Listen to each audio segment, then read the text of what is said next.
Hello, everyone, and welcome to Conversations in Horror, the podcast. I'm your host, Kevin Del Powers. I'm also the owner, operator of Something Wiki Entertainment and Events, and I want to welcome you to my program in which I take an individual film, and me and my special guest sit down, have a conversation, discuss, critique, analyze this particular film. Now, this month, we are doing an amazing themed month in which we are focusing on franchises. And you are just in time for us to get to the final installment of one of my most divisive franchises, which is the Basket Case franchise. And we are going to be discussing Basket Case 3, The Progeny, from 1992. Had to make sure of that. And to talk about this film, I brought on Mr. Dave Watkins, who I want to thank for joining me on this basket case of a franchise. So it's actually 1991, but the movie, 91. according to the Wikipedia anyway. But not that it matters a year, what does it matter? But why do you say divisive out of curiosity about the film? Because what happened, this is one of those weird franchises where I either hear people talk about the first one and not the sequels, or I hear the people talk about the sequels and not the first one, or the third one is usually the one that's always ignored. So I'm very curious to see what you think about the third film in this franchise, and it just so happens to have, in my opinion, been a good kind of ending for this odd, strange little franchise, which is unlike most other horror franchises out there. It's Right. hard to find another one that's as odd and weird and strange as this franchise. Yeah, and yeah, it could have kept going really past this. I think they've kind of set up a pretty bizarre and interesting world that they could have kept going. But I know the director didn't even really want to do this one. Even after the first one, he thought he'd finished the story, but then it was like the money was there, and they kept saying, "Hey, why don't you make another basket case? Here's some money." And he's like, "Yeah, all right, I guess we'll do that." But it's like at the same time, I think it's very creative, and it's a lot of fun, really, and it's goofy. But and I think, like I said, like I think that he could have done more with it. He could have kept going and gotten even more insane with it. Especially with the way this one ended, Yeah. it's gotten really insane. But it's interesting that you say that, because this film, we talked about it in our previous episode about the second film in the franchise, where none of the other the freaks, or what was our special word for them? Well, unique individuals is their PC way of describing which are really it's like a freak show. They look like monsters, and some of them, like one dude has like these huge teeth hanging out of his mouth that there's it's but but they, like we talked about on the second one, they don't really say that much. Maybe one or two of them talks or even grunts.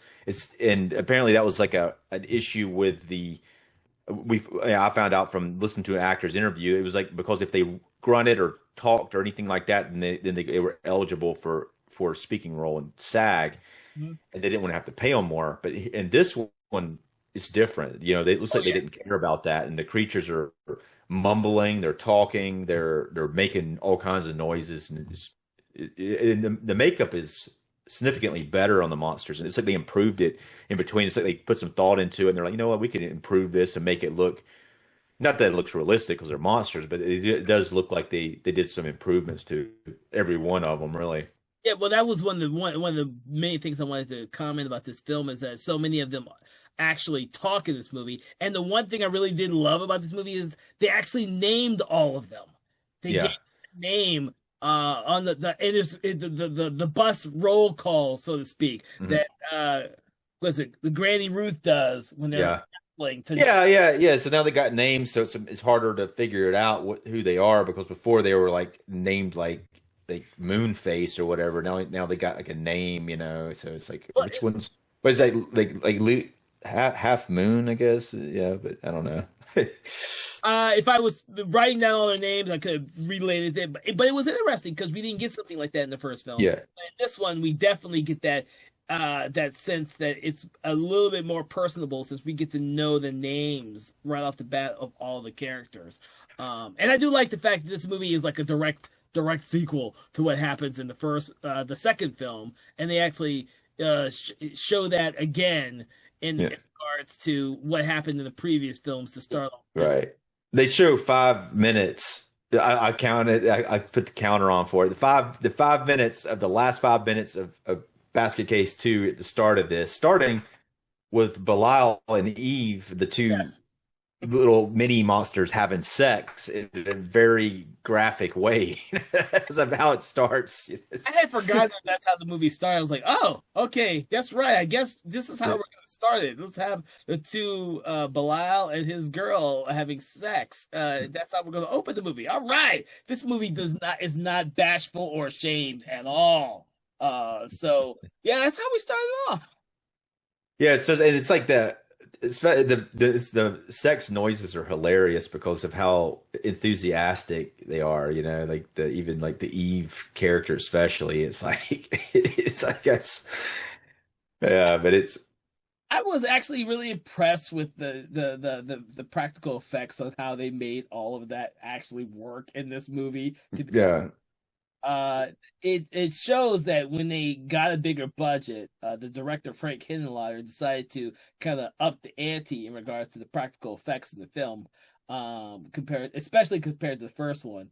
um but they just seem to get better with this third one. So like I don't know all the details, but what it seemed like the second one was successful, and they got a little bit more money instead of getting less money, and they made this one a little bit more elaborate. Because when we see, what is it, Little Hal in all his freak glory later on in the film, you could realize that they put a lot of money in crafting all the different types of individuals in this film. So Right, and they're on screen a lot too. They're a lot on screen a lot in the second one, but there's a lot of because of the monsters. There's a lot of practical special effects in the film, yeah, yeah. really in the second one as well. But there's a lot on screen in these movies because the first one was just Belial was really the only creature, but the second one and third one are just like I don't know. There's probably a good 20 of them. I would guess. I didn't count them, but there's probably somewhere around 15 to 20, I would think. Yeah, and only a handful of them don't show up in this film, and then of course they bring in Little Hal. So like we don't see Yeah. like the Gargoyle one show back up. Which Right. was funny when we talked about the second film. We don't see him in this Yeah. one. Well, the gargoyle was never like part of the group. He just hangs out on the house, Yeah, same with the because frog. The frog too. yeah, Frog doesn't return either. But there are some new ones in here too. Because I didn't recognize some of them from before, and there's like I don't know. There's one that was like a guy dressed up kind of like a girl, I guess, a more effeminate one. But it looks like that's kind of I don't even remember exactly how he looks, but he's got a monster look to him. But Yes. there's a couple of other ones too. I don't like I can't say exactly what their features were, but there were definitely a few I didn't recognize from the second one. No, no, I did the same thing. Yeah, I didn't recognize him either. I thought that was good too, especially considering that they give a lot of them lines in this one. Yeah. So for anyone who haven't seen the Basket Case 3, the Progeny, obviously we've already talked about the sex scene in the very beginning. But that's from the previous film, and the brother Dwayne has a little bit of a freak out when he realizes the girl that he's attracted to actually is also a freak, and he accidentally kills her. Um, Right. And then after that, he really loses his mind and he decides he wants to put his brother back, he sew his brother back to his side. And then that's how it ends. And this one begins after all that. We see all that again. It begins with him sitting in a padded cell, which we may think it's an insane asylum, but it's not. no, it looks like it might be an insane asylum until Granny Ruth opens up the little slot and reveals it's her. Uh, Yeah, they made a padded cell in the basement of Granny's house. And he's in a straight jacket, which is kind of doesn't quite fit him, but it's funny watching them try to get out of it too because it doesn't fit them at all. Uh, yeah, they just use what they had, but that's fine because what happens is this is I don't actually it's some time after the events of the second one when we get to this moment where he's in the padded cell, because Granny Ruth comes to see him and tells him that they are all taking a trip because Eve is with child. Now we don't know. I don't think that she's going to be with child for 9 months like your typical female. Uh, so Right, yeah. Um, yeah, just so it's hard to get the visual. I don't. People probably know, but Eve is like Belial, who is how would you describe these like these characters? You know, Belial, Mr. Potato Head looking things, you know? yeah, you said that before. Yeah, Belial is more very much like a square or cube, a yeah. cube like creature because of the lack of legs. They But look a little. I think they look a little bit like the Rancor monster, like a mini version of it or something, you know? that's a good point. Yeah. Yeah. And Eve actually has some limbs, so the scenes with the intercourse are very visually interesting for that fact alone. Because for the Yeah. most part in the second film, we didn't see her at all. She was under covers the entire time, hiding herself Yeah. from Bilal and everyone else. So, Yeah, she's yeah. In this one, she's very pregnant, and it's like gotten really big, like her stomach anyway. Her head's still really small, so yeah, I don't always agree with the way they did that effect, but it's the way they did it where she's pregnant. She's very pregnant and she's very much about to give birth. Which is why they're Granny Ruth is putting all of the freaks together to go onto a bus to travel to Big Hal, who can assist with birthing someone who does not is not normal. Like in Georgia, because it's I have to mention it in Georgia, a Big Hal is lives, and he and Granny Ruth have had some type of relationship previously, or the friendship, really. So they're yeah. going to him because she trusts him. He's the only person that she trusts with her people, so to speak. So Right, and yeah, we've in the second film there was there was some talk about Granny Ruth having a kid. I think he had like 11 arms and he died. But here we find out that he isn't dead and he's actually Hal has been keeping him and he calls him little Hal. like, was Little Hal. And yeah, the relationship between Granny and the other Hal is unclear whether or not they were really if they were in a relationship or if they were just friends. But I think they were just friends. They were just But friends. Big, yeah, it's I guess like it's odd that Big Hal has taken her son though, and raised him when yeah, I guess she wasn't able to do it because of the trouble she got into I think that's part of it. I think it's part of the troubles that she got into, from like when they said they had to she had to like yeah. the commune and everything like that from the second film. Like this is all background information that we get about Granny Ruth, her commune, which was had to be ended, and that's what had happened. So I think that little Hal, to kind of save him, she sent him off to be with Big Hal. I'm still confused about why we call him Little Hal, but that's okay. But that's the only safe haven that Granny Ruth believes that's still. Yeah, yeah. I guess that's the weird thing about it. I think too. Yeah, Yeah. So, you know, I they're the all I prepping. like the bus ride. I like the bus ride stuff though. It's the bus ride stuff is really freaking hilarious. They're singing a song and they're all making it look like they almost like little kids would be on a bus to school type of bus ride, except for Dwayne, who is still uh not exactly all. Yeah, yeah, Now, the funny thing about this is that in this film, they had to take Belial off of Dwayne after he had surgically or sewed them back together again, and now Belial isn't talking to Dwayne. And I thought that was an interesting concept to have for like this entire film. The yeah. fact that these two brothers are not talking to one another for the duration of the. Right. We don't actually. Yeah, yeah, yeah. Go ahead, Dave. Yeah, we don't see Belial on screen for 30. Yeah, we don't see Belial on screen for like until about 30 minutes into it. We see the basket, but we don't actually see him for a long time because he won't talk to Dwayne. And Granny and everybody's like, yeah, just stay away from him. He doesn't want anything to do with you. Yeah. But I don't think I remembered that until I rewatched it And I was like, oh, okay, that's an interesting dynamic to have for the third film here. The two brothers who have been inseparable for the first two movies are now not speaking to one another. And it's more affecting Dwayne than it is Bilal at this point because Bilal is having is about to become a father to the children of Eve, so he's got different things on his mind. So Right, yeah. And it adds some extra tension to the film, and it adds like a new mystery to the film because you're not seeing Bilal, and it's like what's going on with him. Where in the second film it was the opposite, where it focused on Bilal a lot in the first 30 minutes and not as much Dwayne, and then Dwayne woke up from his kind of coma that he was in, and then had to experience all the monsters in the house and stuff, you know. yeah, yeah.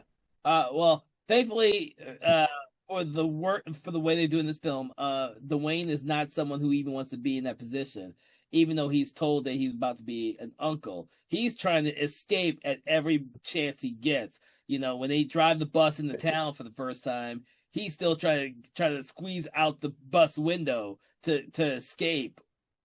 Right. Yeah. Yeah. Yeah. And then when he does that, he actually meets the sheriff's daughter, who looks a little bit like Susan from the other film, but she got a pretty decent Southern accent, and it's kind of her character's kind of funny because he kind of is you're thinking she might be set up as a love interest sort of character, but and he kind of treats her a little bit like that, like she's a more sympathetic character, but she ends up not being that way at all, you know? I had forgotten that because I don't know why I kept forgetting all the stuff in the third movie, whereas the second movie I remembered completely when we watched that. Because almost every time I've ever watched these movies, I've watched them back to back, the second and third one back to back. So it's kind of weird that I remember the second movie more than I remember the third movie. But yeah, I didn't. The relationship between them starts off to being something that could be blossom into something else. But as we talk about this film, we'll realize really fast that is not what she is after, really. She's a Yeah, much different character. yeah, there's some really bizarreness to that aspect of it, which is like, which actually works really good because you're not expecting it. Yeah. I mean, kind of like with Susan and the other one, you don't expect her to have that little monster come out of her stomach. I mean, you knew something was going to happen, but um, it is the movies are tragedies, like all three of them, because they can't have, like, Dwayne can't have Susan. I mean, can Bilal have Eve? We'll find out by the end of this conversation. But in the first one, they can't. The two brothers can't even have each other because they end up falling out of the building and onto the ground and seemingly die at the end of it. So they're all three kind of set up in tragic ways of possible relationships that are going to end in a tragic way. No, that's an interesting thing to bring up because I didn't even think about that. But yeah, you're right. All three of them have a type of tragic circumstances the way that they end up. Even this one, even the way it ends, there's a lot of tragedy. Probably more so in this one than some of the other ones. The way that some of the characters end up at the end here. But it's Yeah, that Bilal's basket is on the outside of the bus the entire bus ride into town. So and yeah. And it's hardly secured down. I think the thing would like hit a bump and just roll out or something. yeah, I know. Oh man, I thought about that while I was watching it. I was like, huh, he's on the outside. He's just kind of hopefully they get a smooth ride to Georgia. Yeah, yeah, But yeah. I do But before we get too far, I do want to mention that early before that, when we first meet Big Hal, we also meet the sheriff of the town. The sheriff comes to see Big Hal and Little Hal specifically to give him some more stuff because Little Hal's an inventor and a tinkerer, and the sheriff knows at least rudimentary that Little Hal is not 100% normal. And so I like that creative aspect to the character where he's not flat out trying to get rid of freaks in his town. He knows about Little Hal. He just doesn't know to what extent right. because he hasn't seen Little Hal since he was a little kid from the way that he acts. But it's Well, I interesting. think, yeah, yeah. Sheriff, I mean, that scene is it's kind of cool because you cut to the outside of the house, and this is a location we don't know where they're going on the bus, but that's where they're going. But we cut to it, we don't know what it is, and the sheriff comes there and he talks to a character we've never seen before, and we sees a picture of a little Hal, like a portrait painting on the wall of little Hal with all these extra arms when he was a baby, and then but and then eventually, like a cart comes out with coffee, and it makes coffee for the sheriff, and he's like, "Oh, it's pretty good. Hal does good coffee." And then when he does leave, he looks up on the roof, and Hal's up on the roof, and it's like we see his face, a kind of younger character. I guess he's maybe in his 20s or something like that. Yeah, something like But this, yeah, I mean, the sheriff begins this as almost like a sympathetic character. Not that he's necessarily unlikable later on. I think he kind of is in a situation that with other police and stuff that ends up escalating because of how dumb some of the other characters are. Yeah, and what happens to his daughter, which what is his daughter's name? I think Oval or Opal. Opal, yeah. Oval, like her name's Oval. It's Opal. Yeah, what's funny is she says her name to Dwayne the first time he sees her, and then later on when he comes to the police station, he sees her. He's like, "Oh, hey, I forgot your name, but I mean, I remember you earlier." Yeah, And that's such a yeah, because that's like kind of how that would really happen too. It's like it's really hard to remember people's names, like and then it's like funny that he didn't remember. It's like because you're expecting like this connection like between these two characters, you can't even remember her name. And you know what? I forgot about that. You're absolutely right. That is kind of interesting. I did not think about that until now. That he completely forgot her name because I remember him Yeah. forgetting. I didn't think about that. Yeah, I mean, but I think that's maybe the only time she says her name when she introduces herself to him. But I think so. it's not. Oh, Opal's kind of a odd name, but I don't know. I mean, I'm sure there are people out there named Opal who are like, "What? What's wrong with Opal?" I'm not gonna say about the bad name of the name of Opal because of our listener. Might actually be named Opal. I will say this though. Odds are unlikely, but maybe. I'm not sure if there's anyone out there from Georgia whose name is Opal. I'll Yeah. say that. Yeah. It's not a name I hear. I don't know if I've heard it in shows or Yeah. especially older shows. I think it was an older comedy show where like someone's character's name was Opal. I can't remember what it was, but it's definitely an old name. Yeah. Oh no, I agree with you on that one. I agree with you. But after they leave, well, I won't get too far. But when they get to town, and while Dwayne is meeting Opal for the first time, Granny Ruth's inside this, I guess, drugstore / novelty store, just Yeah. picking up all these items that we all know to give to all of her wards in the bus. When she encounters the sheriff. But Well, go ahead. yeah. So the funniest one when she gets to the condoms and there's like a rack of condoms and she just like takes like a bunch of them and shoves them into the basket and she's like, "Do you have any extra large condoms?" Yeah. I'm like, that right there. I don't know who's using those condoms, but it is a hilarious scene to think about. Yeah. It just keeps dropping them in her buggy, in her little basket of stuff. And I'm wondering, I don't know who's using them. No. Well, we find out later on they party pretty good, those monsters. So I guess they have some orgies going on. But and it's like, and she's trying to be safe because Bilal got Eve pregnant. So she's like, you know what, we're gonna like just try to have this not happen again. Oh, but dude, I didn't think about that. Yeah, he was buying them for the party that happens later on. Oh my god, that's probably you know what? You just made it clear for me. That's what she goes in there to buy all these freaking random gifts and items and stuff for the party. So Yeah. yeah, oh, gee, I didn't even think about that, dude. Yeah, yeah.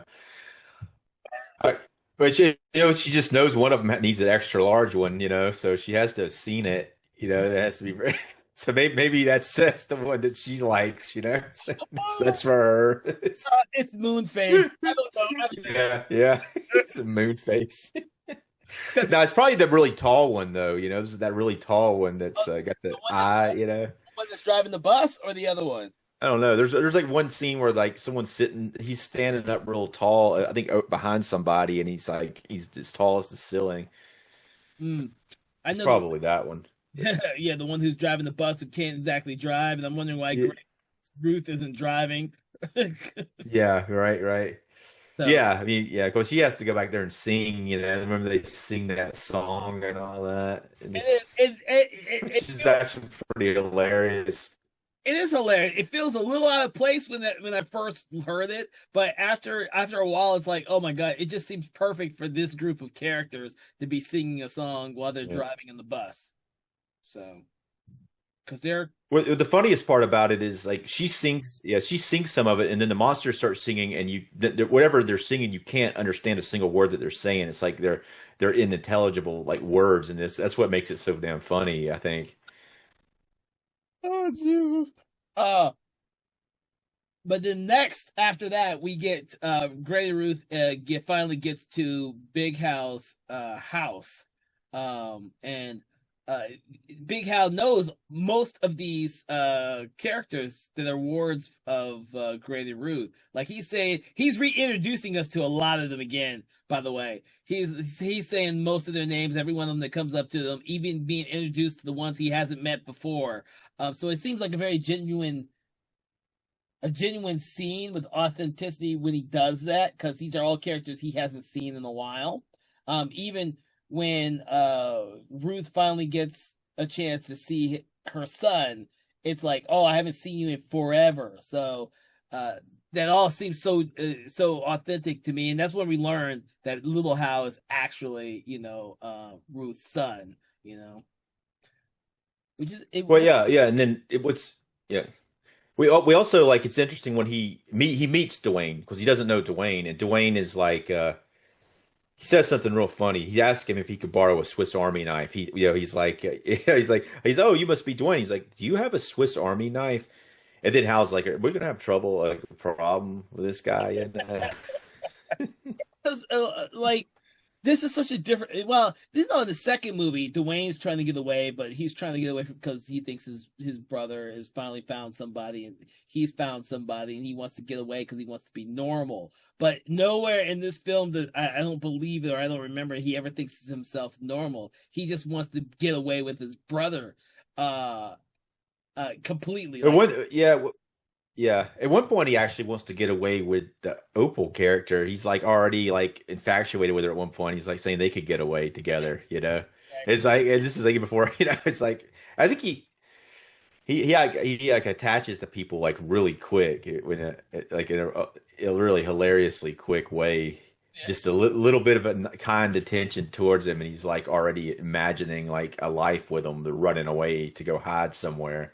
well, that's what happened in the first film. That's what happened in the second film, and that's what's happening in the third film until she starts to act a little bit more aggressive towards him, a little bit more kinky, Yeah, which is not what he's used to because he's not yeah, very knowledgeable about women.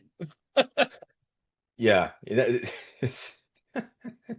I think he liked that okay though. I don't think he has a problem with it, but he's kind of a little taken back by it. But it was Yeah, I don't yeah, know. Yeah, she is very unexpectedly kinky. It's hilarious when that happens too. it is. But yeah, getting back to the scene that makes it really important, is that, or absurdly important, is the fact that as everyone's off the bus, Eve's water breaks, and it feels like her water breaks. And it's like a what do you call it? Olympic-sized swimming pool of water exiting the bus. So Yeah, they yeah, have, I think it's two, right. three of them are carrying her out of the bus to take her to the room, where she will probably, finish her labor and then give birth. And that version of Eve that they're taking out of the bus looks like a really small version of Eve. Uh, Especially We because should have like a lot of water break though. yeah, but she still has a lot of a litter of babies inside of her, so she don't think that she can Right. small. Uh, which is very hilarious. But the thing is, once they get Eve into the room that she is going to give birth in, they bring in Belial, and this is where I think this is the first time where we really get a good look Yeah. at Bilal. So, Yeah. Hal's in there. Hal's in there. Little Hal's in there. Little Hal's hilarious in this scene because he's got the video camera recording everything and he's commenting on everything. Like, Right.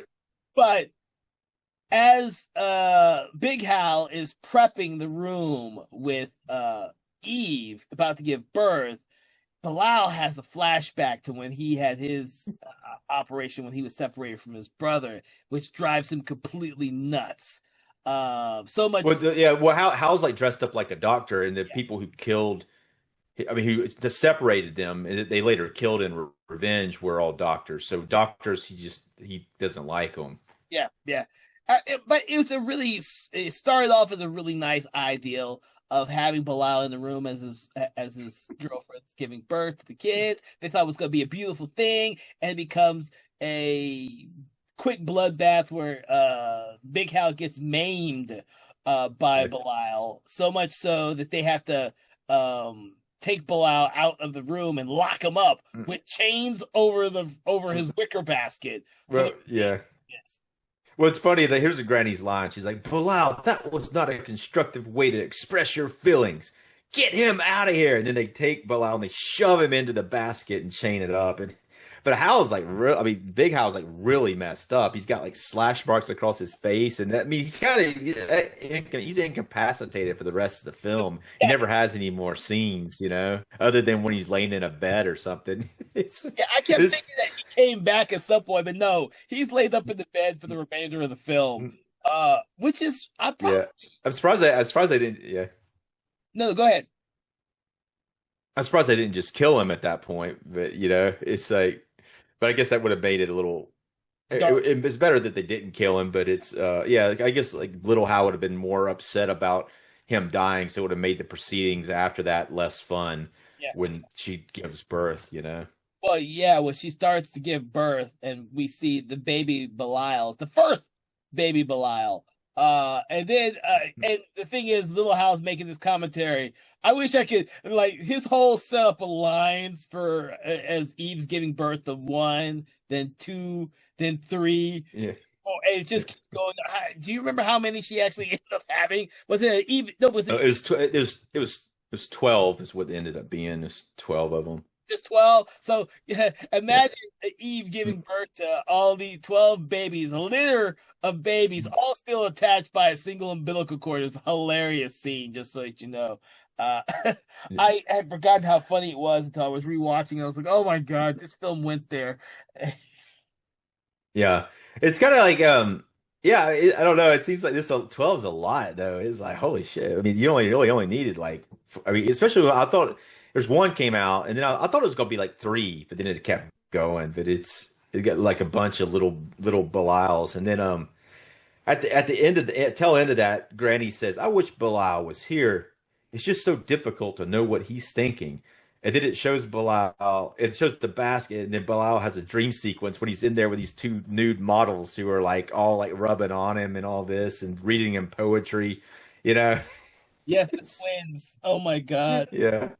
That was like, that's what he's thinking. Apparently, like we never see what Bilal's thinking, but that's what it is, So he thinks he's getting it on with 2 normal sized women in his dreams and fantasies while his girlfriend's giving birth to a dozen kids. It's hilarious as shit. But I guess they have to have a dream sequence of some type in each one of these movies. Yeah, but then another monster comes out there to the basket. And he's like, "Wake up, dude! You're a dad." To Belial. Then they bring Belial back inside, and there's like this hilarious look on his face when he sees the kids, and there's 12 of them. It was like, oh wow, this is like it was almost like his face just kind of drops. It's hilarious. You don't know what to expect. Yeah. Yeah, it's very expressive for I'm assuming like it's still a puppet, but a very expressive look on his face. While that's happening, that's when Dwayne goes to the police station because he wants to get arrested so they can put him back with his brother. But then they actually they actually do arrest him and put him behind bars, and he decides that he actually doesn't want to be arrested anymore at that point. Mhm. And then there's two sheriff's deputies who are like, there's a younger one and a kind of middle-aged one, and they're kind of they find out about this them being wanted, and there's a reward, and then they decide they're going to go back to the house and get they did this in the other one too, like with the reporters. I mean, they're reporters, like they want to get Belial. It's like they got Dwayne, they get some money. They don't have to have Belial too. But getting Belial is like a really dangerous thing. Yeah, yeah, because they all look at the wanted poster. It usually has Dwayne's picture on it and not Belial's. But yeah, Yeah, I right. Yeah, it has Dwayne's picture on it. But they're always greedy, They want to go get Belial too, so they can get more of the reward money. yeah. So Um, go ahead. Yeah, but then when it's funny because Dwayne's put in there, and he's like, he says in the prison, and he's like behind the bars, and he's like to Opal, he's like, I trusted you, and Opal's like, Dwayne, it's not my fault you're a major criminal. Well, that scene before she could only be with a what did she get, an honest guy. I forget her exact. She could only be with a I think it's an honest guy, and I think Yeah, I he was wrote down a little bit of it. She's like, she can only love people who tell the truth, and then there's something else, and also stand naked in front of everyone and say, this is who I am. And it's like, what? And he's like, yeah, I could do that. yeah, I think that's what Dwayne was doing, and that's why his ass ended up in jail. Because the truth is that he is a criminal. But like you said, the deputies take it a little bit further than that, because she's not doing it because of money or anything like that. They are, and so they decide that they can go get Belial, or at least evidence of Belial, to get that money. Greed as usual, which is Yeah. always happens in these movies, which is fine. The outside people are seen as the enemies to these unique individuals. So that's fine that we see the police be the group that is the kind of like the outsiders slash evil slash bad guys, whereas in the last film it was the reporters and society at large who saw them all as being, freaks. Yeah. So Right. And it was funny, like I mean, this whole thing though, it's like the gags are it's just funny though. There's like so much hilarious stuff happens, but then it goes back to the house, and the monsters are in there, or the unique individuals are in there partying, and then Belial's in the kitchen eating. He's got spaghetti like all over the place, and they're like, Belial, you've eaten. That's our supper. You eaten all the spaghetti.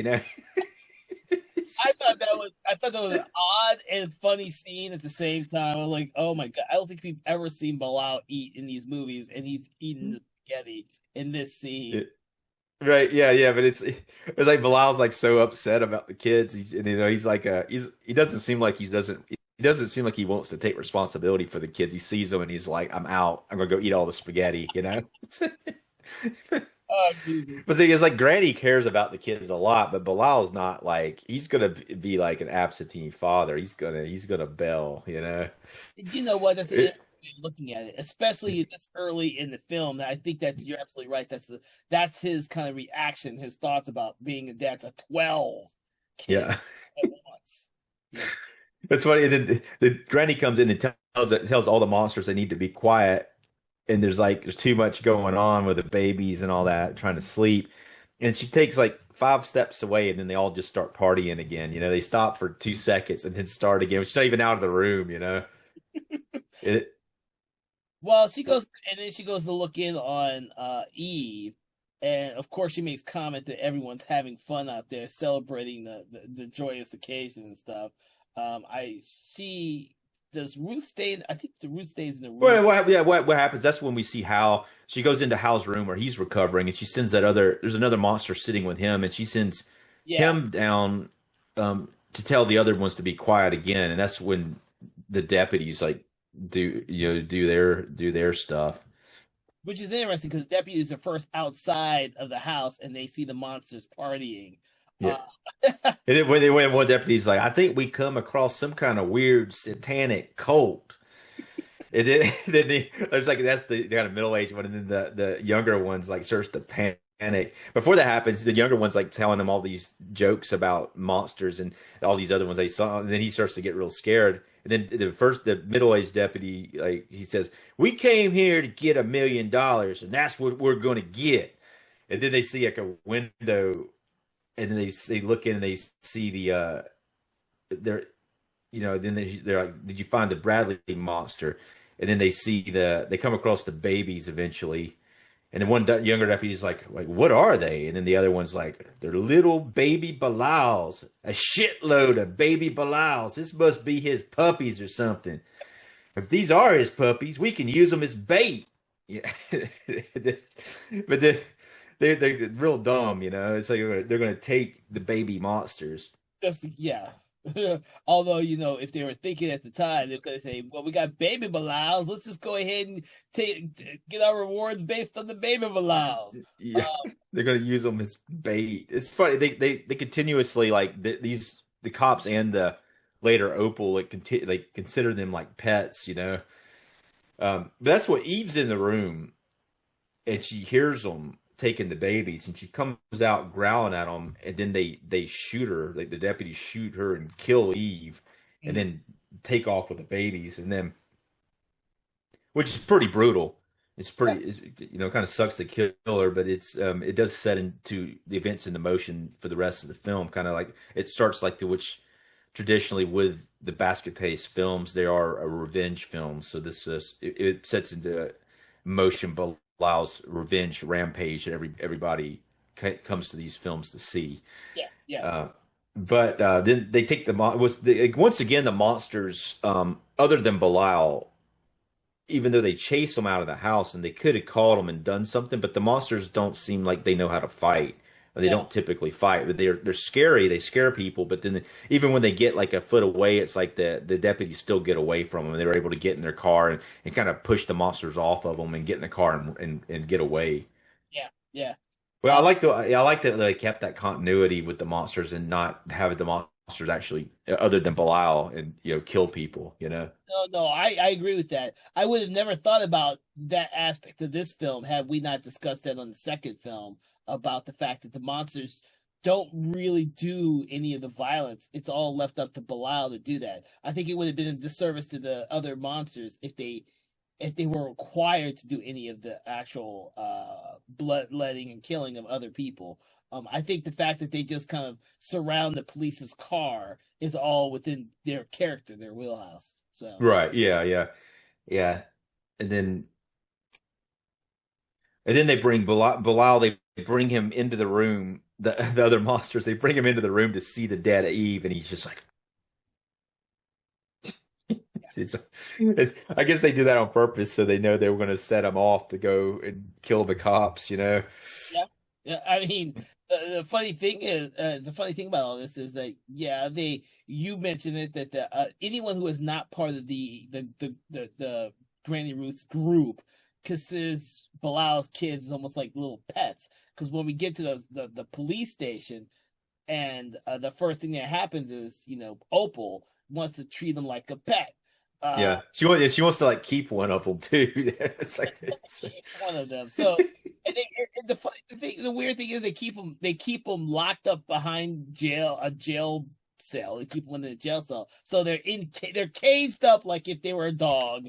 And then she takes one of them as though it's a pet, and she'll say her daddy will let me keep one of them. I was like, wow. And so she treats it like a pet. right. Well, before that all happens, that's the Yeah. scene we were talking about where she comes into the jail cell where Dwayne is, and she suddenly takes off her shirt, and she has like a leather bra on and leather panties and stuff, and some really kind of S&M sort of stuff going on. And she has a tattoo, like one on each of her arms. That one of them like says "chained for life," and the other one says "prisoner of love." And she says, she's like, says that Dwayne's an animal, but she's an animal too, and she knows how to handle it. And then she takes out goes and gets the whip and starts slashing on the ground and starts saying like "bad prisoner" and all this. And then she opens the door and comes in there, and she's like naughty boys have to be punished. Um, but then like she takes the shirt off, and he's kind of starting to get into it. But then she notices like she puts her hand on his side, and then she notices his weird scar from where Bilal was attached to him, and that's like too much for her. She's like, what is this? You know, this is gross. This is really weird. You know, Yeah. but Despite the then fact he's the one who's dressed up like the dominatrix. Uh, yeah, he yeah. he's the weird one because he has a scar. But she doesn't know It's what a the pretty fuck. intense scar. Yeah, she's like surprised by it because her hand kind of gets stuck in it, you know. But then the cop is her dad shows up, and it's like it's kind of he kind of reminds me a little bit of Buford T. Justice from Smokey and the Bandit a little bit, you know. I can see a little bit of that. It's not quite as hilarious, but he comes in and he's like put your clothes back on and get rid of that bullwhip. And Has he's like yeah. yeah. Well, go ahead. I was about to interrupt, but I knew you were going to say something else. Go ahead, finish You your. know, yeah, and then he's like says that she's grounded and all that, and but before that happens though, she's like Dwayne did this. He's been holding me against my will, and he's like, you know, he's like, get your clothes back on. Well, he also says that stop messing with the prisoners, like she does it all the time, and he. Right? Yeah, I thought that was hilarious. Like that's yeah, what she does in her free time. She messes with the prisoners because she has some yeah. kiki fetishes. Right. I don't even think she works there. I just think she's the sheriff's daughter, and she just like comes in there, and she's got like a fetish for the prisoners. Yeah, she just chills out at the prison. And I'm like, wow, that's interesting. But you know, hey, to each their own. I mean, I don't know how they do it in Georgia, but you know. Well, you know, I think more people would want to go to prison if that was how they were treated. You know. Oh Jesus, Dave. Oh my God. All right, so obviously at this point, I think that the sheriff gets rid of the two people who originally broke into the big house and stole the babies, and then they told them to bring in the other police officers and um everyone else that works there at the station because after this we see the other police officers there. Right. Yeah. Yeah. What kind of happens there too, though? It's funny. The other two police officers come in. They tell him there's like an orgy at the other house, even though we don't see an orgy. But it kind of makes me think that maybe the cops did see an orgy, you know, because she got the condom, so maybe there was an orgy in there happening. Um, Right, good point. yeah. But then the sheriff, they're too scared to go back. Yeah. So the sheriff is like, I'll go back and check it out, and he gives them both different assignments. One of them is supposed to book Dwayne, and the other one's supposed to deal with the babies, which he doesn't do because that later on you see the babies on the desk with new deputies in there. Mhm. Um, but then when the sheriff goes to the house, he goes to like Hal's house, and he goes to the door. They don't let him in. Like nobody hears him because they're on their party, and he shoots open the door and comes in, and he sees everybody standing over like Eve's body. Um, and then Granny's like says she wants the children returned. Um, and then but the sheriff wants to know what's been done to Big Hal. But then the thing that saves the whole thing is Little Hal comes downstairs. He sends the cart downstairs to talk to the sheriff, and then that's just when we see Little Hal for the first time, like the full body Hold on. Job of the Hutt looking thing. But it's like he brings the sheriff, and then he the sheriff sees him, and it's kind of like Jabba the Hutt with a bunch of arms, and he's got a human head. Yeah, yeah. No, I agree with you on that. And you think that something was going to happen right then, but it really doesn't. Because I think there's still a little trust with the sheriff at this point, despite the fact that the whole house is filled with unique individuals. He ends up leaving there because nothing's really, really going astray yet. So, Right. Well, the thing about that is he does say goodbye, sheriff. Like Little Hal for some reason says goodbye, sheriff, but the Bilal is the only one who's an enforcer. He's not at the house. It's all the other monsters. So the sheriff doesn't get killed there, even though had he gotten killed there, it would have been better for everybody else. You know, even though the sheriff is I mean, there's not very complicated characters here, but he starts off as a character that could be more complicated. But I think it's kind of weird that he isn't more accepting of the situation, seeing that he's kind of been into Hal for a long time. He's bringing some trinkets and stuff, and but like I think he may have been more accepting of it had it not been for the deputies and all this. But the deputies came into this house and killed Eve. Like they just killed her after they break it in and stole the babies. So I mean, they're definitely way in the wrong. But then they try to justify it by saying that they're freaks and they don't have the right to exist in this area, even though they haven't done anything but look ugly. No, that's a good point to make. Yeah, that's a good point to make. And it does help to differentiate the cops from the rest of the characters in the film. Because for the longest time we have seen the sheriff be the person in between. Because he knew of Little Hal and he had a good relationship with Big Hal, and he has to run the entire town with these bigoted people, his own personnel. So we see, Right. we see a lot of stuff happening with him that doesn't come to a major boiling point until after he sees what happens to his daughter at the police station. At which point, the last third takes a really interesting turn. But before we get to that, we have to get to the fact that Bilal is wanting his kids back. uh, Yeah, well, I think I don't know. He wants his kids back, maybe, but I think he more wants revenge on the police. oh, you know what? That's a good point. I think you're absolutely right. I think he wants revenge for the death of Eve. I think Granny Ruth is probably more concerned about the kids. You are Right. I absolutely don't think because he doesn't take the kids when he no. could. I don't think he wants them because then he has to take care of them. But it's that's when we're introduced to the new deputies, and they're sitting there with a basket of baby Belials, and one of them's got a pencil, and he's like sticking the pencil in its one of his ears, and then if one of the babies like eats the pencil eventually, and then they take a donut and they drop it in there, and they're like eating the donuts.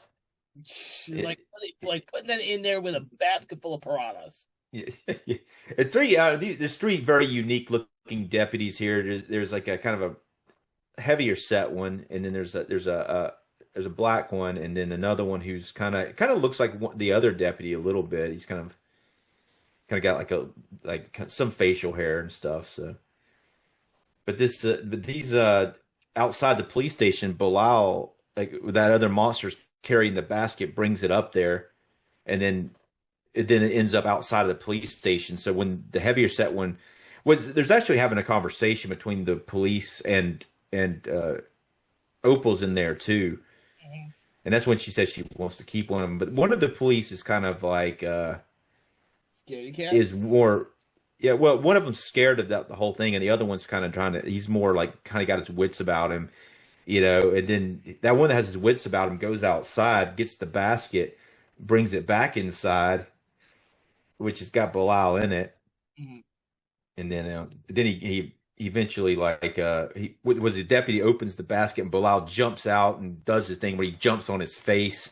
But unlike some of the previous time this has happened, especially in part two, we actually get some prosthetic puppet face killing stuff. Like it's kind of a little like fake looking, but it looks like he squeezes the deputy's face and his eyes like pop out of his head, and Yeah. it's pretty. Even though it looks fake, it looks very cartoony, but it's a lot of fun though. I think.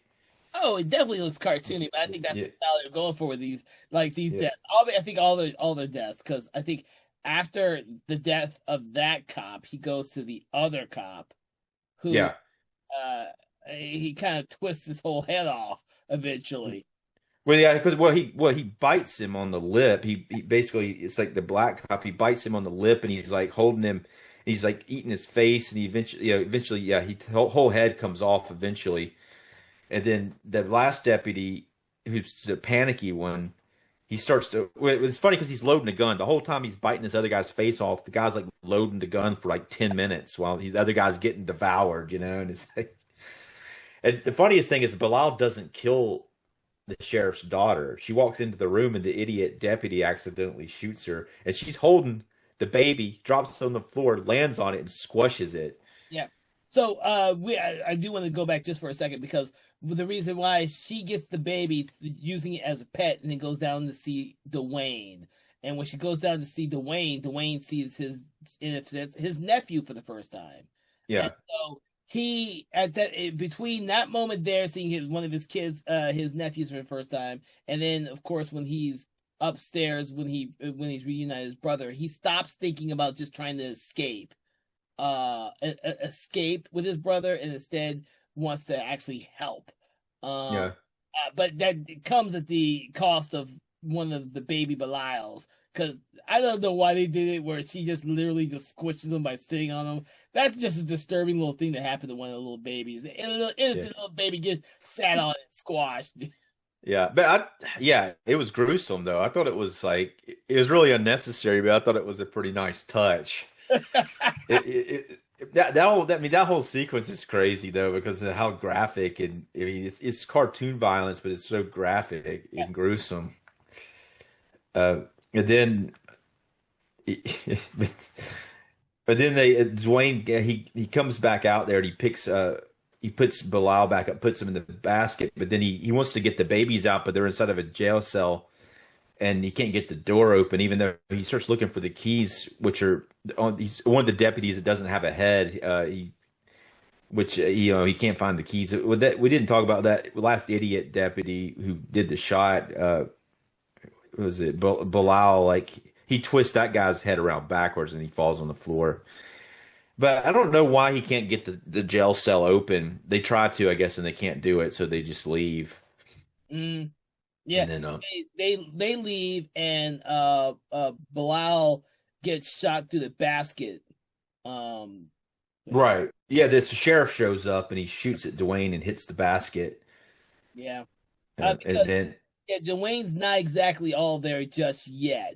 Uh he shoots the basket, Bilal gets injured, and then he ends up back at the big house with Granny Ruth and everyone else. right, I don't know. But Dwayne's never. I think he had a mental breakdown after the end of the second one, and he never quite recovers from that. Here, he's still kind of. He's become a lot more loopy. I like the way the actor does it too. Because he's completely. Everyone seems like they're having a pretty good time doing this. Really. He talks to himself a lot because he Yeah. doesn't have his brother to talk to. Uh, which is interesting. And the only I think when he kind of starts to wake up out of this trance, I think is when Bilal sees Eve's dead. I think is when Bilal screams and he can hear the scream. I made a note of it. Because for most of the movie, Dwayne has not been able to sense his brother. His brother's closed him off the entire. Yeah. I think when Bilal sees Eve's body, that's the first time where that connection gets reestablished again. Um, So when he basically got the basket. Bilal's been shot. I'm thinking surely they're not going to kill Bilal. They killed Eve, but I mean, like he's been shot now. It's hilarious. The brother's like, Dwayne's like, okay, we got to get you to a doctor. No, wait a minute. He kills doctors. Then he remembers, I know who. We need to bring him to Little Hal. And then they bring it little. There's like a time lapse here because then it cuts to Little Hal, and he's like working on some with his arms and stuff. He's working on some kind of like contraption with all of his arms. Each one of his arms is doing something different. He's working on some kind of contraption thing. But then Dwayne, for the first time in the film, I think he talks to his brother, um, and then he doesn't, and he doesn't want to hear anything, and then he basically the brother has been patched up by Little Hal, and he's like he's okay now. I guess he got the bullet out. Little Hal's a genius, and he can do things like that. yeah. Uh, What's cool is it mentioned they're in Little House, little workshop. He's building something, and then we see generally what he's building by the fact that Dwayne pulls out this giant claw and he shows Bilal the schematics of what he's building or what's being built. And we don't see it clearly, which is good because we'll see a full reveal later when we see what they're actually built and why. But it's Right. that scene there because Yeah. And what really catches Bilal's attention, like Bilal seems like he's not interested in anything Dwayne has to say, but then Dwayne says, the two deputies that killed Eve are still alive out there. And then Bilal's like, huh? Because he doesn't know which two deputies killed. He killed her because he killed all the deputies at the station, but he doesn't know the two that actually had anything to do with it are still alive. But it's interesting too that Dwayne he uses that to reunite with his brother. He's like, we got this thing together where we go out and I bring you places and you kill people.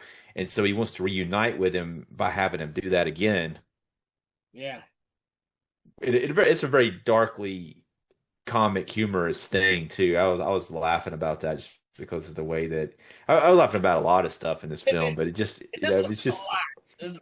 This one, I think, Henenlotter and crew decided to play up a lot more the comedy aspects. Even the deaths of the cops is all played for a lot of fun, as opposed to what happened in yeah, these like the exaggerated faces of the first copy kills, squeeze him his neck and his whole head and everything's exaggeratedly elongated.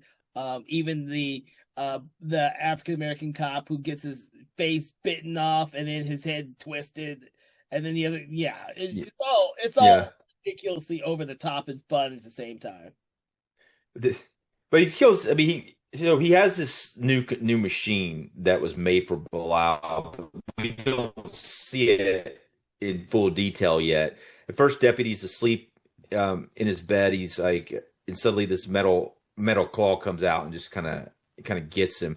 But then we see the younger deputy. He's also asleep in his bed, and he's like hung over, and he's in like some real like skimpy underwear. And then he starts hearing mechanical noises, and something comes, it cuts through the wall. It's like a saw blade cuts through the wall.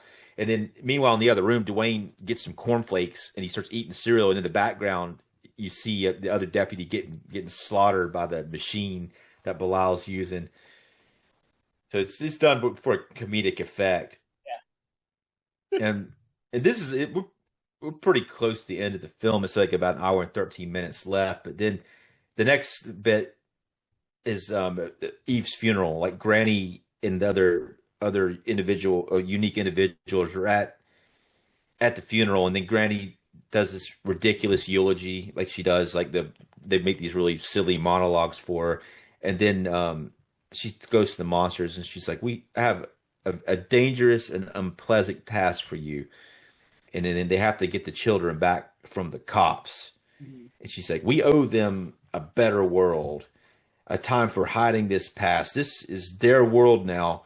And then the creatures are all riled up, kind of like the second one. It's not as dramatic of a speech here, but it's actually plays in to an idea that we see at the end of the movie, that she says the monsters, it's time for them to stop hiding, Yeah. and they need to come out, and basically they need to. I mean, it's an interesting idea too. It's almost like a superhero thing, like say in Iron Man at the very end of the first Iron Man, when he comes out and reveals to the world that he's Iron Man. She's saying that the creatures have powers, but but the people are making them hide, and when people do see them, they try to kill them. So it's this whole thing's just getting tiresome for them. Yeah, yeah. But then they go to the police station, Granny and the gang, where the sheriff's in there with his dead daughter still, and he won't give the kids back, and he says he wants to trade them for Belial, which they're going to meet at midnight or something like that. Which Granny agrees to it. She's like, "We'll trade Belial for the babies." Yeah. Followed by there's so many like hilarious scenes. It's just like there's like a restaurant. This is like they've decided the monsters are done hiding, and there's like a fast food restaurant, and they decide they're going to go eat at the fast food restaurant, and then they run everybody out come up to the cashier, and Granny's just ordering like a ridiculous amount of food, and the cashier's like, "You're getting this to go, right?"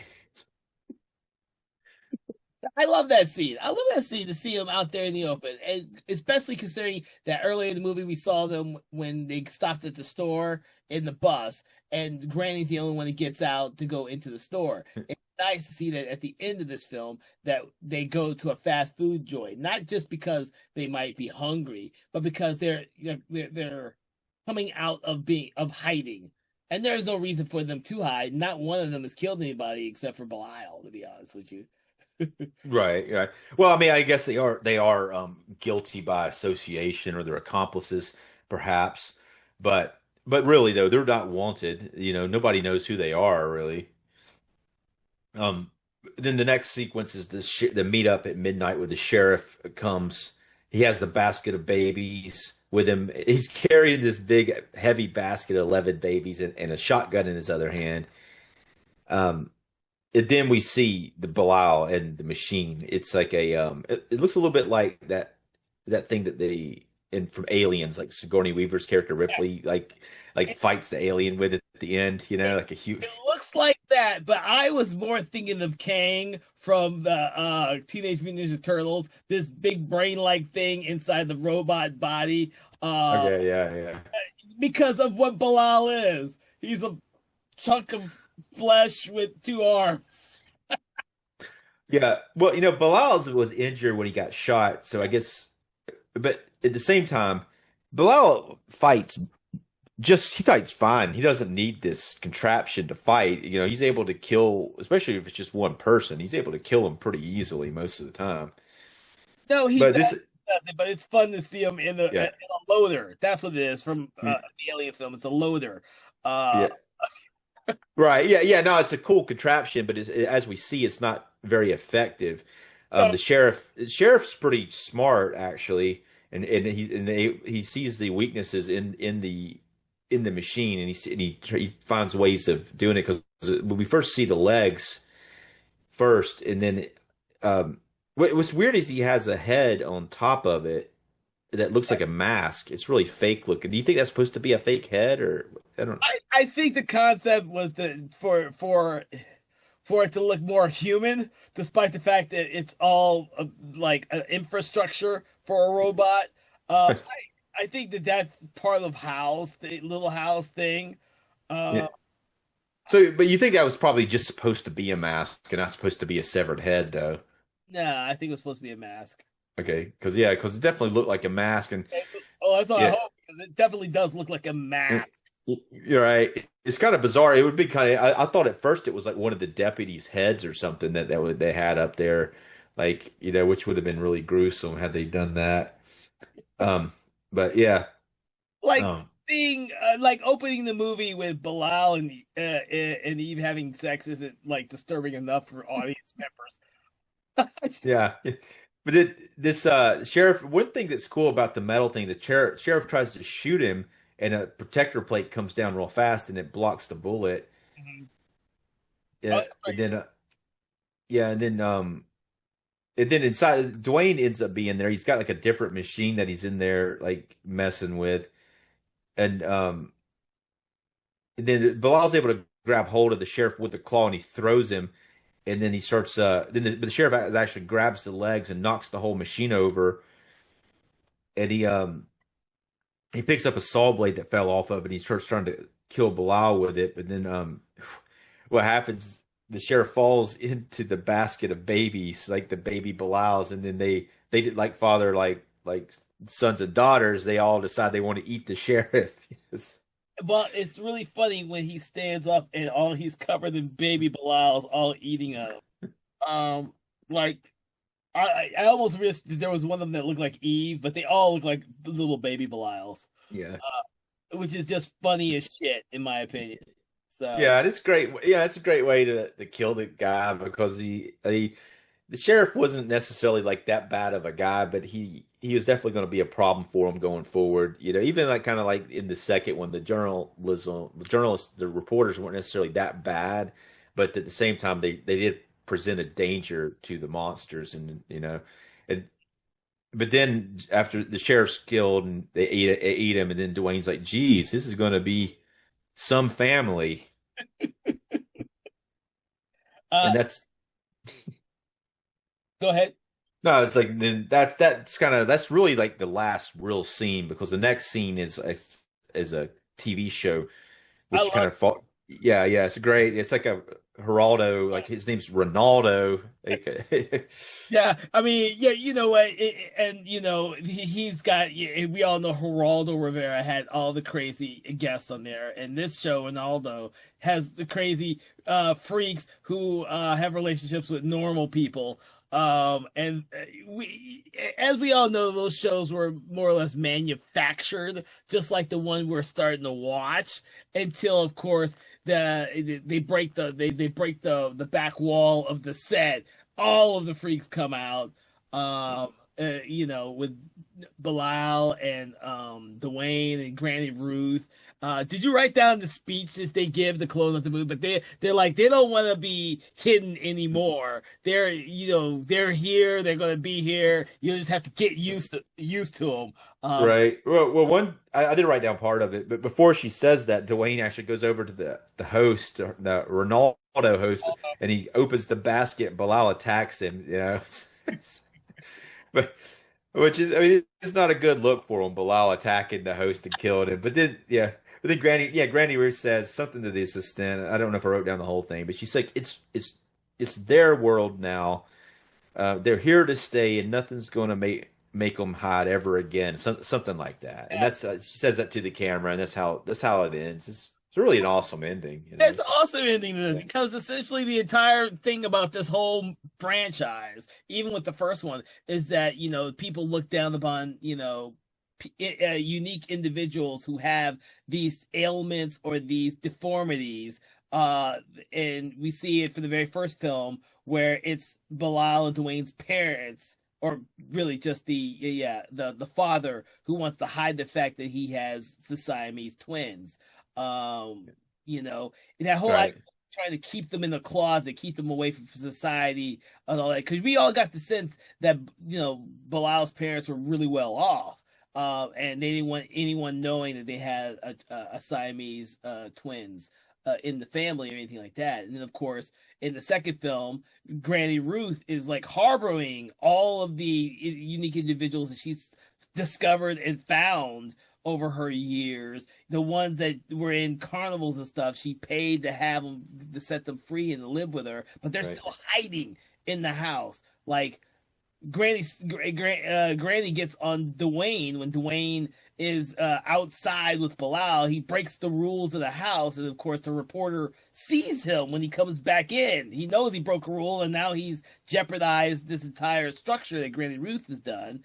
And then on this third movie, we see they're all taking a school bus to go to Georgia because they can't trust normal doctors. They have to go to someone who actually understands who they are. They're hiding. They're hiding in the bus. They're hiding everywhere, and they're always looked as freaks or as pets in this film. So I think that was a great way to end this franchise by saying we're not going to hide anymore. You just better get used to it, even if one of them is a murdering person who will eat you. Which they do that on TV, but that's yeah. I mean, I guess they almost have to, in a way, they're saying like, we're going to kill you if you don't leave us alone and let us do what we want to do. We're going to kill you. You know? It's funny because Bilal's the only one in the entire franchise who's violent. Dwayne Yeah, kills oh, I can't remember the name all of a sudden in the second movie by accident because he right. can't handle it. Well, she kind of like he pushes her back and she kind of trips and falls out the window, but it was more of a reaction and not like he didn't do it on purpose, but But he does apologize for it. He to Bilal, the scene in the towards the end, he does apologize for that, and he apologizes for involving the police officers and possibly getting Eve killed and stuff like that. So yeah. he feels a little responsibility for all that he may have accidentally done, but he's just a Well, klutz. yeah, and it's so true though. That was the thing that's funny about it is is I'm thinking like to that, like if Dwayne hadn't have been such a spaz and did the things he does in this film and go to the police station and Eve would have never gotten killed, you know? It's like it is like I mean, is that technically his fault because the police officers decided to get greedy and come do that, but he's the one that drew him there. So it's funny that he accepts responsibility for it by saying it, but it doesn't help. When Bilal hears that, he's like, "Yeah, you are the dummy that did that." So Oh, it's dude, yeah. And it's a little. The only thing I think is the film is really missing is that scene at the very end where the Belial character has an acknowledgement of the 11 kids he now has. Like we get this a sense that it's really just about revenge and killing Eve in the film, and like his progeny is just a byproduct of everything that's happened. Right. I think, Yeah. It's not cleared up, I don't think, by the end scene doesn't have the babies in it. yeah, I think that would have gone a long way with his character if they had had a scene like that. Because we get that for the Eve when Eve gets killed, so we get a lot of that stuff. His emotional state when he sees Big Hal dressed up like a doctor. With Eve when she's pregnant, we see him lash out. But we just don't see. I think that's the only miss. That's like the one missing thing for me is that's that little thing that gels him and those kids because he's got 11 kids. Yeah, yeah, There was one kid and he got 11. Maybe yeah. a little overwhelming for him. Right, right. Yeah, yeah. It was for sure.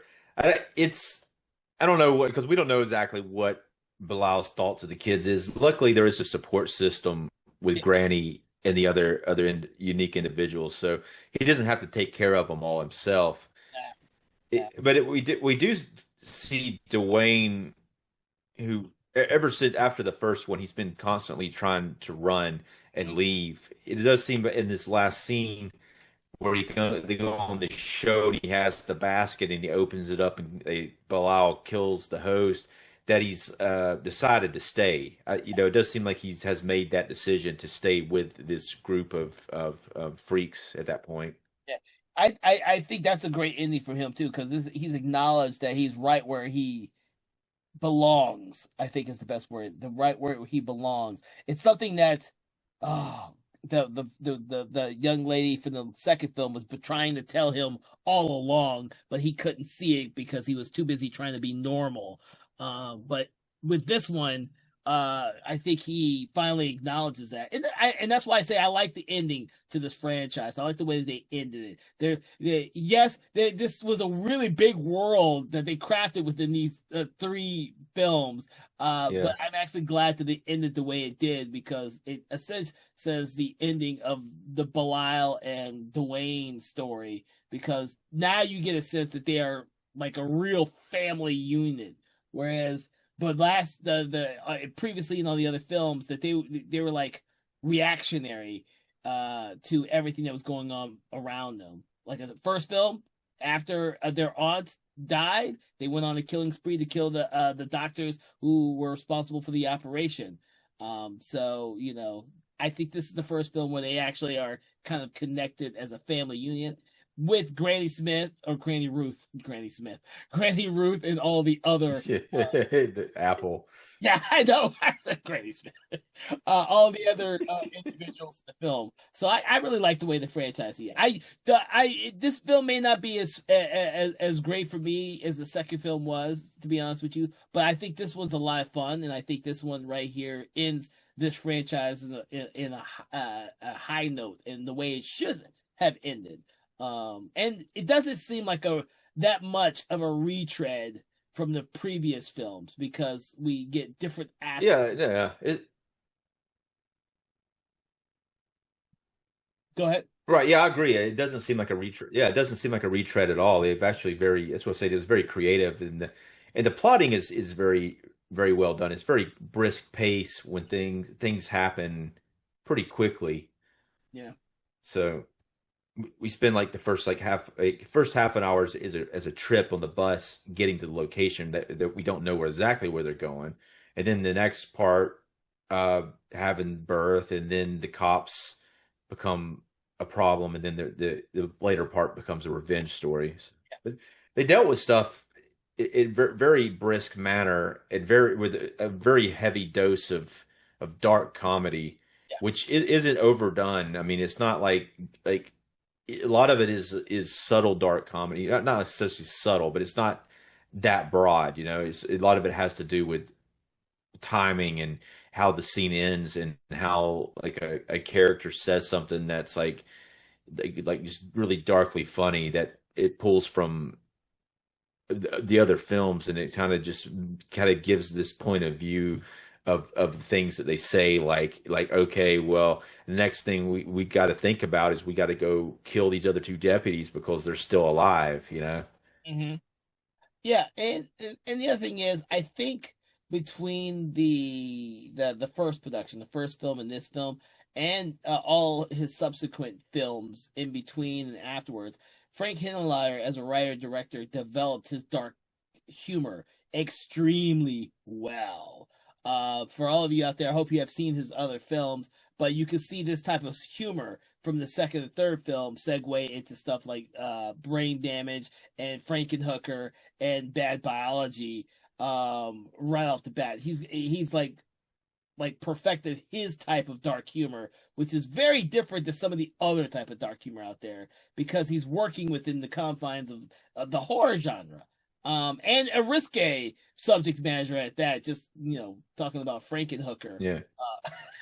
Bad Biology, Yeah. and Yeah. Brain Damage. If you've seen those films, you know he's not working within the confines of normal ideals in the normal world. His ideals are so far out there that I think the only way he could have figured out how to talk about them in his films is by using the dark comedy. And that's what made his film so extremely well done, although very cultish, very cult, more cult art. Yeah. Yeah, he actually does very similar stuff with the female characters, other than Granny, in the other films. Like the love interest type of characters. They all he seem like he has a bit of a disdain for that trope. He almost like that trope. He doesn't like it, and he almost always has to sever it, and really like make a mockery out of it in some way. Mm. Yeah, yeah. So Which isn't a bad thing. I mean, because you're not expecting it. yeah. Once you know it, when you maybe pinpoint it, once you see it, I mean, including like I'm thinking like Brain Damage, a similar thing happens. But he definitely takes that trope that we're used to, and it doesn't go the way that we expect it to go. Mm. No, I agree. I agree. And I'm actually just really glad that we were able to actually sit down and talk about something that Frank Hinenlayer has actually done. Because these are the first films of his oeuvre that we've been able to talk to on the program. Yeah, yeah. So Yeah, they got a really good copy of Frankenhooker out. It's like a 4K version. I've never actually seen that film, but I've been considering getting it, but hadn't gotten it yet. you know what? Just off subject a little bit. That was like the last of his films that I had seen, because after Bad Biology, I had never seen Frankenhooker until after Bad Biology. Mostly because the poster looked weird to me when I was growing up, when that movie came out. So I never put it together who had done the movie. I just saw the poster. I was like, that definitely doesn't seem a movie in my wheelhouse. And then, of course, I saw Yeah, it. And dude, that movie's so freaking fun. Um, yeah. It looks great. I mean, actually, the new I like the new artwork on the cover of it now. But I think yeah. I'll have to check it out because I don't know how I don't know which ones of his films have 4Ks. Probably Basket Case and Frankenhooker. I don't think Brain Damage or Yeah. Bad Biology have been given that treatment yet. So Not yet.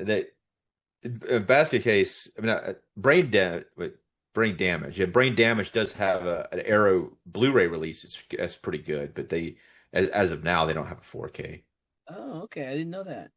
I'll have to check out the Brain Damage one. I love that movie. Yeah. That's Brain Damage is the movie of his that got me to know who the hell he was. I didn't know who he was really until I had seen Brain Damage, and that has always been some weird film I just kept coming back to as a kid when I was growing up. Was that one? Right. Yeah. Yeah. So Parasite in his head. It's a cool film though. Elmer, all Yeah. right. Yeah. Yeah. Yeah, it's very dark sense of humor like these. But Oh, yeah. Oh yeah. Plus that ending scene in that movie stayed with me for a long time. I was like, my mind was literally blown when I saw the ending of that film. Like, what the hell did I just watch? Type of ending. Um, right.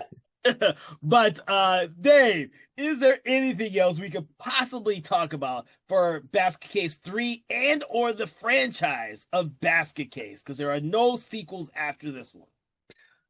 Oh yeah, I'm sure there is, but nothing comes to mind at this moment. Yes. For everyone listening, we don't always get the time to do like a complete assessment of all of the films within these franchises when we do these. But you know, if you listen to each one of the podcast episodes, you'll get a general idea of what we all think of the program in general. Maybe one day we'll be able to talk about all three in one podcast and really blow everyone's mind. Uh, but with that, I do want to thank you, Dave, for having this conversation with me about Basket Case 3. For everyone out there who's listening, what we normally do is we rate each film from 1 to 5, 1 being poor, 5 being amazing. But what we like to do is we like to take an individual object, quote, or saying from the film to attribute to our rating. What is your rating, and what object, quote, or saying are you going to attribute to your rating, Dave, for this film? So I'm going to take some of the baby Belials for the progenies. I'll give it 3.5 of those. I thought it was a really solid end to this. I really appreciated the pacing and the new makeup on the monsters. I thought looked a lot better. I like the way the unique individuals had more. They were able to say more and not just be background. As far as like the franchise and the progression of it, I thought this one's very similar to two, but it's like a little more polished, but it is a little more. It's polished as far as what you see on screen, but not necessarily the script. But Mm-hmm. the script is a little more loose than the second one. Yeah, I But agree. yeah, I liked it though. I liked the looseness of it. The first one's very independent, very indie type of feel to it, and it's a cult classic by its own right. But I think it's a very you said it earlier divisive franchise. I don't know if I'd say divisive, but it's not necessarily one that people.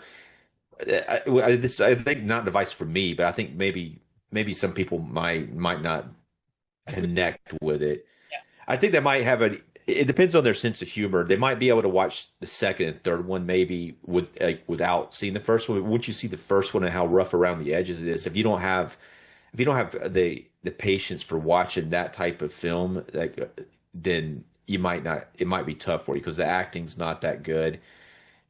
Some of it acting is okay, but a lot of it's very amateurish and it's a very independent film. And I mean, I think it's a great film. But at the same time, you have to be able to handle watching that sort of thing. So it might be hard to get into this franchise to begin with. Yeah. No, I 100% agree with you. Because for me, I think we've discussed this. Because I watched them out of order. I always thought the first one, was not nearly as good as the sequels because I watched them out of order, and it took me a long time to get around to watching the first one. But after studying about grindhouse cinema and always kind of getting that whole mentality of what the films and what the audiences wanted from that grindhouse cinema, I kind of have an appreciation for the first film, which is why it's such a huge cult film. I mean, you have to keep in mind when it was made and who the audience it was for. It's a grindhouse. Yeah. The same respects that stuff like the original Toolbox Murders, or what was the other one I was thinking of, or Last House on the Left, or any of those other kind of grungy type of films like are. And if you can get into that mentality, you can really appreciate that first film, whereas the second and third film are much more polished with a better budget, and it was not neither one of these are grindhouse movies. Neither one of these are No. grindhouse movies. These are I like, felt yeah. I do feel like this one's like the second one, a younger crowd could watch that one, I mean, a younger crowd could watch any of them, obviously, but I think that one almost has a more of a younger crowd type of thing going on. But this one gets a lot more graphic with the violence and it has a little bit of nudity in it. Yeah, yeah. Oh, yeah, yeah. Oh, most definitely. And I think with this one, I think if you can enjoy the previous films, you will really enjoy this film. And I do hope that people, we always say this when we get to the third film in franchises. So many people give up after like the first or second movie, and they don't ever bother with the third movie. So I would think that there's probably more people who have never heard of or seen the third film than they have the first or second one. And I think, like you just said, if they can't get past like the atmosphere and the grindhouse aesthetics of the first film, they may never get around to watching the second or third film. But we do It's a hope. very jarring though aesthetic difference between Yeah, them because you might not like if you like the first one a lot, the next ones may be not up your alley too. that's a You good know, point. Hey, that is a very good point to but make. Whereas if you were yeah. one like I did, you may love the second one more so than going back and watching the first film. Yeah, you are absolutely right. What do you end up rating this one, the third one? Rating it 3.5 squashed baby Belials. Yeah, yeah, yeah, I'm sorry. yeah, I still find that scene hilarious and crazy at the same time. I found yeah, it hilarious and crazy and tragic when I first saw this movie. I was like, damn, that's fucked up. yeah. And when I rewatched it for the podcast episode, I saw, damn, that's fucked up. Yeah, it's darkly gruesome, and that's the one she takes, and she's like, "I'm gonna keep this one," you know. She just Yeah, stepped on him. Just it's not like the yeah, doors. Her body sits on him. Like they could have killed him in different ways, a little baby Bilal, but literally yeah. sat on him. And I'm like, Yeah. Well, two things happen there too, because the fact that she gets shot by the dumb deputy, and then she falls on top of the baby and crushes it to death, and it's just so gruesome, and it's very shocking, jarring moment.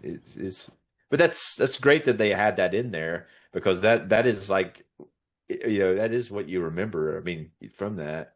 yeah. So, all right. So with that, I hope you all have enjoyed listening to us talk about Basket Case 3, The Progeny. Please make sure to check out all the other episodes that we've done on the Basket Case franchise. Please also make sure to check out the other episodes we've done this month for the other franchises. You're going to have a lot of fun. We've touched upon the Jaws franchise, the Warlock franchise, and what's the other franchise we did? Oh, Phantasm. The Phantasm, complete yeah. Phantasm franchise. So you're going to have a lot of fun listening to the episodes that we have in store for you this month. Please make sure to check them out on your favorite podcast app, Spotify, or YouTube. And make sure to check out our companion podcast, Conversations in Horror, Hammer Studio Horrors, which delves into the classic Hammer Studio films for the 60s, 70s, and 80s. If you are a classic horror film lover, you will enjoy that podcast. From all of us here at Something Wicked Entertainment, have a pleasant day. And please, if you see a wicker basket on your doorstep, close the door and leave it there. Broken the House. Take 3. Conversations in Horror is a Broken Lighthouse Pictures production. Written, produced, and directed by Kevin L. Powers. Executive producer Kelly A. Inoka.